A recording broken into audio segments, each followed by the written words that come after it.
In other news tonight, realignments of funds are likely in the proposed 2016 national budget of 3.002 trillion pesos.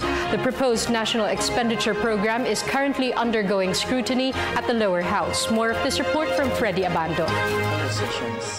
It has been a tough week for the House Committee on Appropriations in reviewing the proposed budgets of several government departments and agencies, since many members of the committee chaired by Congressman Isidro Ungab have been pushing to either restore or augment budgets reduced by the Department of Budget and Management before the proposed 2016 national budget of 3.002 trillion pesos was submitted to the House. This will mean realignments of other departments, since the proposed national expenditure program cannot go beyond what was submitted to Congress. As to the proposals to augment or to increase the budget or to restore from their original requests with the DBM, pag-aaralan pa yan because we all know that resources are limited.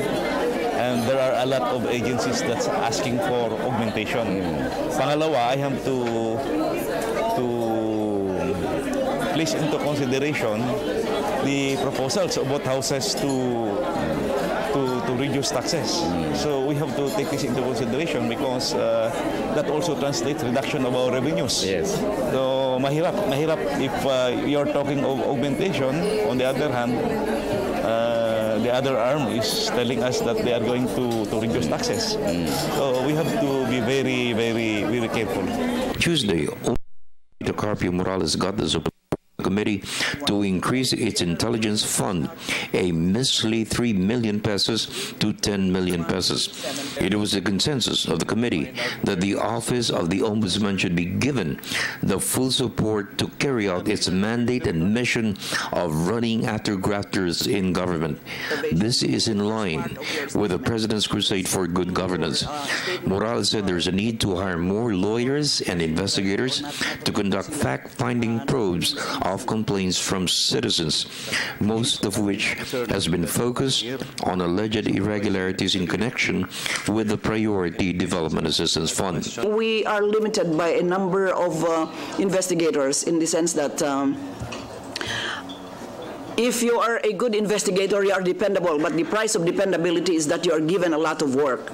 So we have a few, investigators who complex cases, and the ordinary complaint would suffer. But you see, even an ordinary demolition case is brought to the Office of the Ombudsman, which should have been brought to court because demolition cases involve ejectment cases. We're trying our best to filter cases in such a way that those cases which are not of that importance should really be disposed of by means of referral to other agencies, so that these other agencies, especially administrative agencies, which have the expertise, should already resolve these cases. Up to now, we're trying to restructure our system in such a way that we will be reducing the number of cases that should reach the Office of the Ombudsman. But we will look into all these aged cases so that as planned by the Office of the Ombudsman, cases which are aged in 1992 or 2012 should be resolved by the Two other agencies which registered high marks for performance are the Technical Skills Development Authority, or TESDA, and the Department of Science and Technology. TESDA Secretary Joel Villanueva has been cited for the gains of TESDA for its work training scholarship program, which led to the hiring of its graduates for local and overseas employment. DOST Secretary Mario Montejo's Watch of Science and Technology has been given the highest recognition given the government's emerging leadership of the Philippines in coping with natural disasters.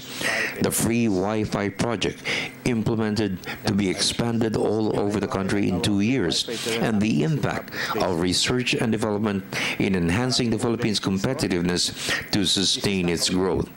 Because of this, both Villanueva and Montejo earned the solid support of the committee for additional funding for their budgets for 2016. Our budget proposal reflects our share in achieving the administration's two-pronged objectives of employment generation and poverty reduction through human capital investment for inclusive growth. The TESDA or Technical Education Skills Development Authority was created through the enactment of Republic Act number 7796, otherwise known as the Technical Education and Skills Development Act of 94. And under Section 2 of RA 7796, we are mandated to provide relevant, accessible, high-quality, and efficient technical education and skills development in support of the development of high-quality Filipino mid-level manpower responsive to and in accordance with Philippine development goals and priorities. For the People's Television Network, this is Freddie